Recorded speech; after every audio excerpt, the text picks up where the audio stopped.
continue de semer la terreur et de tout détruire sur son passage en Irak et en Syrie. Le groupe État islamique a récemment décidé de s'en prendre à un nouvel ennemi, le patrimoine culturel. Dernière victime en date des djihadistes, Khorsabad, une capitale assyrienne vieille de 2700 ans, située au nord de l'Irak. Un site archéologique réputé pour avoir fait la lumière sur l'histoire de l'art assyrien.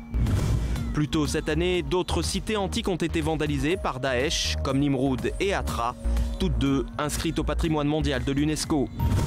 Les archéologues craignent que le groupe terroriste continue de s'attaquer à ces trésors pré-islamiques en Irak, un pays où s'étend le califat islamique depuis plus d'1 an, mais où s'unissent également plus de 20 pays pour éradiquer la menace.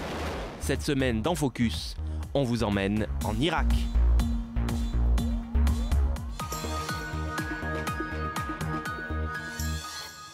Bonsoir, nouveau numéro de Focus. Il sera consacré cette semaine à l'Irak, un pays toujours déchiré par ses divisions ethniques alors que les djihadistes de l'État islamique menacent d'effacer les frontières tracées il y a plus d'1 siècle par les grandes puissances coloniales. Autant dire que c'est autant d'obstacles à la construction d'une identité nationale irakienne et ce soir, on va tenter d'y voir un peu plus clair ensemble en allant à la rencontre de ces différentes ethnies dans 3 villes irakiennes. Mais avant cela, on va tout de suite rejoindre Alex Plass, il est représentant de l'UNESCO en Irak et on va faire le point avec lui sur les dégâts causés par les djihadistes au trésor de l'archéologie irakienne. Bonsoir Alex Plass. Bonjour, merci de m'avoir invité. Alors récemment, Daesh a détruit des sites et des sculptures de l'archéologie pré-islamique. De quelles œuvres s'agit-il au juste ? Il y a de nombreux objets et sites qui ont été endommagés. Nous sommes encore en train de créer un inventaire avec les autorités irakiennes de tout ce qui a pu être endommagé et détruit. Il y a des sites détruits, des monuments détruits, des collections de livres qui ont été déplacés ou brûlés. Des statues ont aussi été détruites, des symboles de communautés religieuses aussi, des temples, etc. Donc il y a un grand nombre d'objets et de sites qui ont été touchés, surtout au cours du dernier mois, où on a vu le patrimoine culturel qui a été pris en otage de manière scandaleuse et dramatique. Mais on a du mal à comprendre pourquoi les djihadistes s'en prennent à ces sites. Nous pensons que cela fait partie d'une approche totalitaire des terroristes pour éradiquer des parties entières de la culture et de la diversité irakienne. C'est un nettoyage culturel qui se déroule. Ils veulent détruire le lien entre les gens et leur patrimoine, leur identité, en détruisant ces sites. Ça fait partie d'une idéologie qui voit la culture comme quelque chose qui doit être détruit.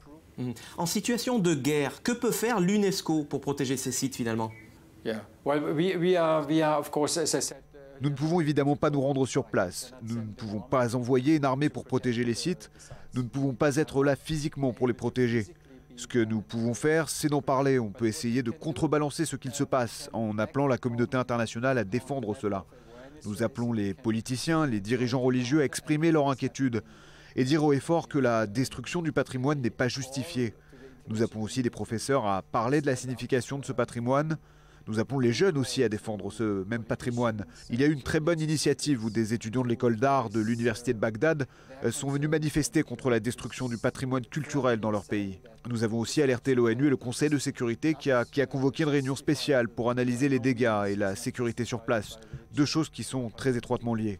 Dans les prochaines semaines, dans les prochains mois, est-ce qu'on doit s'attendre au pire pour le patrimoine culturel de l'Irak ? De notre point de vue, la plus grande menace est celle de ce nettoyage culturel, de la destruction d'une histoire entière, d'un peuple aussi diversifié. Nous craignons que des communautés qui ont fui à cause des combats ne reviennent plus parce que leurs sites ont été détruits et ils ne trouvent plus de lien à leur culture sur place puisque le patrimoine a été détruit. C'est le but de Daesh. Ils veulent détruire ces endroits pour que les gens qui habitaient avant ne reviennent plus. Donc c'est là notre plus grande peur. Alex Plass, je rappelle que vous êtes représentant de l'UNESCO en Irak. Merci pour toutes ces explications. Merci, merci à vous.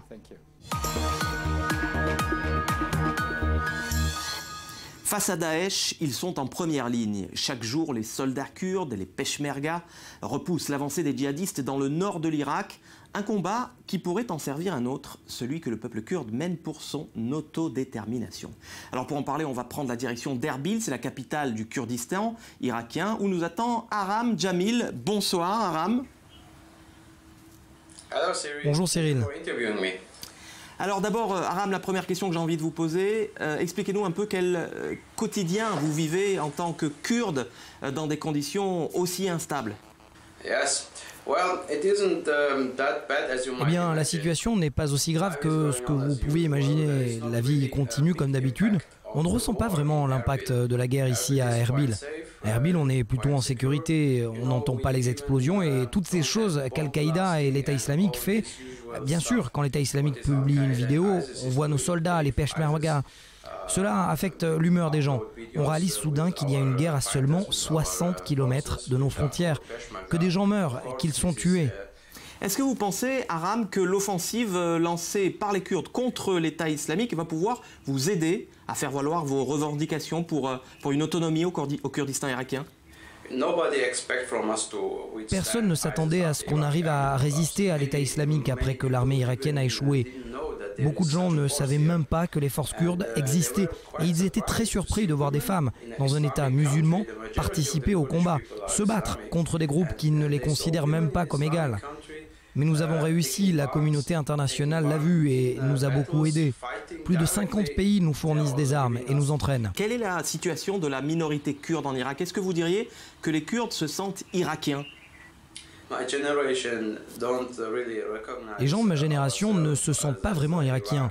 La situation est difficile ici. L'Irak a échoué, le pays a été fondé en 1922 et depuis, c'est la guerre. La guerre et encore la guerre. Tous les groupes ethniques, les minorités se battent entre elles. Nous, les Kurdes, avons 3 provinces et nous sommes seuls. Nous n'avons pas les forces militaires irakiennes, nous n'avons rien. Vous savez, la communauté internationale et surtout les États-Unis sont dans l'optique de garder l'Irak en tant qu'État unifié. J'ai du mal à comprendre cela. Je pense que c'est impossible. Si vous regardez ce qu'il se passe dans ce pays, surtout entre chiites et sunnites, c'est très difficile à imaginer. Il n'y aura pas d'Irak unifié, il n'y a pas de fraternité. Les politiciens irakiens parlent de fraternité, mais les gens se tuent. Tout le monde essaye de prendre un morceau. Aram, dernière question. Quelle est selon vous la menace la plus lourde qui pèse sur les Kurdes? Est-ce que c'est l'État islamique, Al-Qaïda, l'axe chiite avec l'Iran ou bien l'intervention militaire des Occidentaux? La plus grande menace n'est pas l'État islamique, malgré ce que l'on pense. Ce qui est vraiment dur en ce moment, c'est la crise économique. L'armée irakienne et le gouvernement kurde se disputent au sujet du pétrole et du budget. L'armée irakienne refuse de nous verser notre budget depuis 16 mois. Donc, ils nous doivent maintenant presque 70 milliards de dollars. Ce problème a conduit les Kurdes à un niveau de vie très bas. Notre gouvernement ne peut même pas payer les salaires de leurs employés qui attendent parfois 3 voire 4 mois sans salaire. Aram Jamil, en direct du Kurdistan irakien. Merci beaucoup. Au revoir Cyril.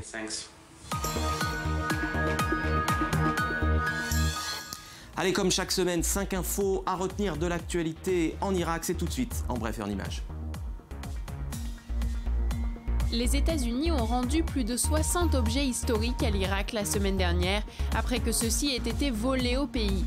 Les objets volés ont été mis en vente sur le marché d'antiquités international. L'objet le plus précieux de la collection est une partie d'une sculpture de calcaire d'un roi assyrien datant de 713 avant Jésus-Christ. La tombe de l'ancien dictateur irakien Saddam Hussein a été sévèrement endommagée dans des affrontements lourds entre des militants de l'État islamique et les forces irakiennes dans la ville de Tikrit la semaine dernière. Saddam Hussein avait été capturé par les forces américaines en 2003 et exécuté en 2006 après avoir été reconnu coupable de crimes contre l'humanité. L'Irak a organisé son tout premier défilé de mode depuis 1988 ce mois-ci. Environ 500 personnes ont assisté à l'événement. 16 jeunes irakiennes ont défilé et exposé ainsi les modèles de 6 créateurs locaux dans un hôtel luxueux de la capitale. 29 joueurs de basket professionnels américains jouent en Irak et gagnent près de 20 000 $ par mois. Ils sont ainsi les employés les mieux rémunérés dans le pays.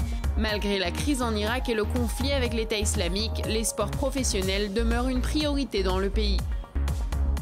Le célèbre rappeur américain Nelly s'est produit sur la scène d'un gala de charité la semaine dernière à Erbil en Irak pour soutenir le peuple kurde.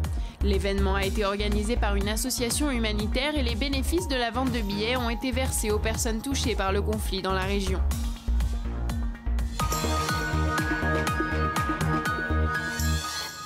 À 160 km au sud de Bagdad se trouve la ville de Nadjaf. C'est en quelque sorte le Vatican du chiisme. Pourquoi? Eh bien d'abord parce qu'elle abrite le mausolée du premier imam chiite, Ali, mais aussi parce qu'elle est la capitale du pouvoir chiite en Irak.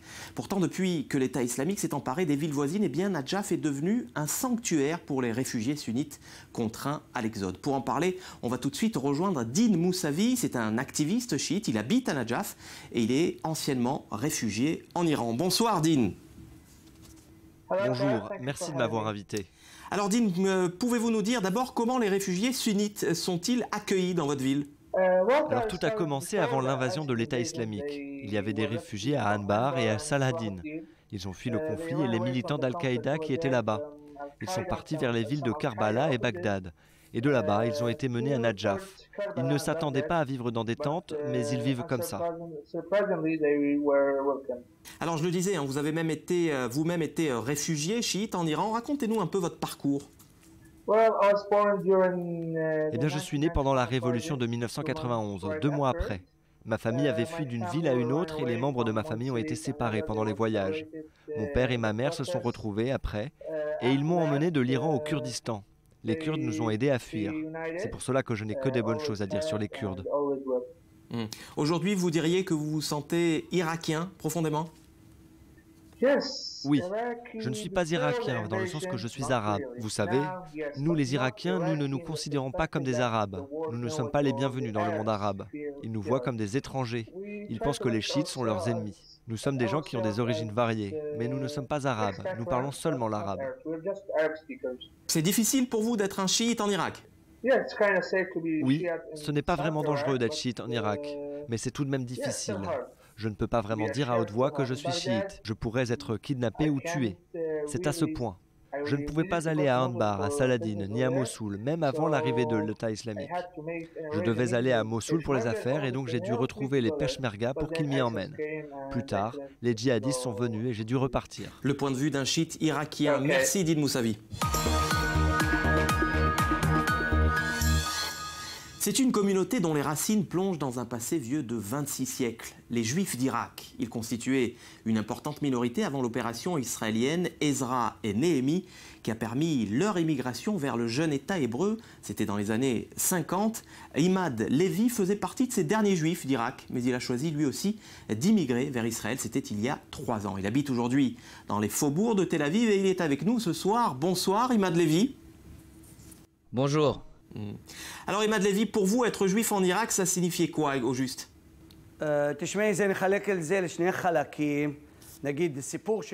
Écoutez, il y a 2 choses. Il y a la vie sous le régime de Saddam et puis la vie après Saddam. Pendant le régime de Saddam, on vivait normalement.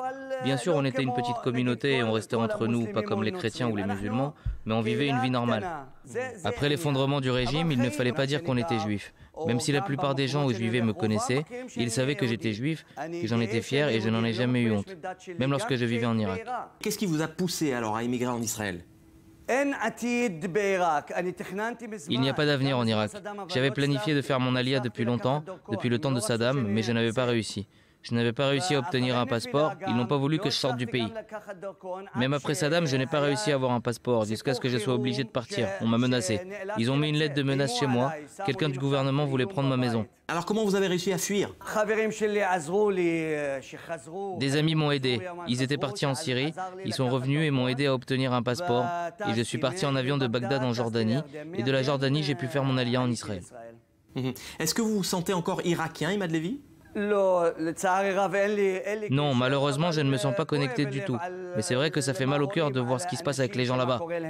Qu'est-ce qu'évoque en vous, Imad Levi, la situation actuelle en Irak, quand vous regardez ce qui se passe à la télévision? Personnellement, je connais cette situation.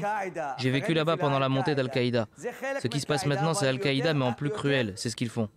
Mais de commencer à détruire l'histoire, je trouve ça horrible. Ça fait mal au cœur de voir l'histoire de l'Irak en ruine comme ça. Alors, je le disais, la plupart des Juifs irakiens ont immigré dans les années 50 vers Israël. Pour vous, l'intégration, elle a été difficile? On ne peut pas dire que ce n'est pas difficile, c'est difficile. Mais il faut savoir gérer ça. C'était un changement énorme pour moi. Tous les plans que j'avais ont changé, mais je ne vais pas commencer à me lamenter et à pleurer sur ce que j'avais, ce que j'étais. Je suis allé de l'avant, j'ai appris l'hébreu, j'ai eu un diplôme comme un Israélien normal. J'ai travaillé dur pour ça. Je me suis marié, j'ai aussi un fils maintenant. Grâce à Dieu, je suis ici en Israël. Allez, Imad, dites-nous franchement, il vous arrive parfois d'avoir le mal du pays? Rien ne me manque, seulement mes amis, mais à part eux, rien du tout. J'ai commencé ma vie ici, je me sens bien. De vivre ici avec des Juifs, c'est un grand plaisir. Imad Levy, en direct de Tel Aviv, merci beaucoup pour ces explications. Merci à vous.